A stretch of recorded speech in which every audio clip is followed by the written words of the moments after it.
Well, this is McAulay Minute number 9.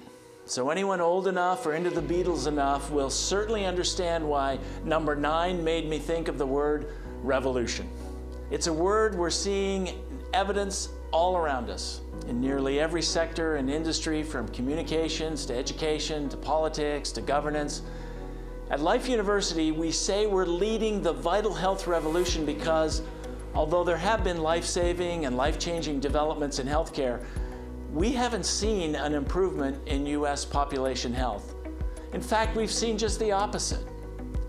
So at LifeU, we're committed to revolutionizing the way people view health. Why? Because the way our current systems view health isn't making us healthier, it's making us sicker. From the LifeU perspective, living things are imbued with a vitality that strives to express itself as fully as possible. We think that's an empowering viewpoint that accurately reflects reality.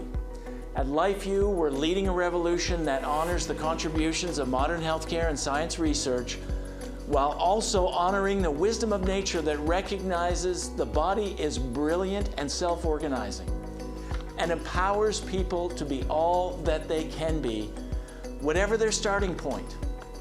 That's the power of life and the promise of Life University.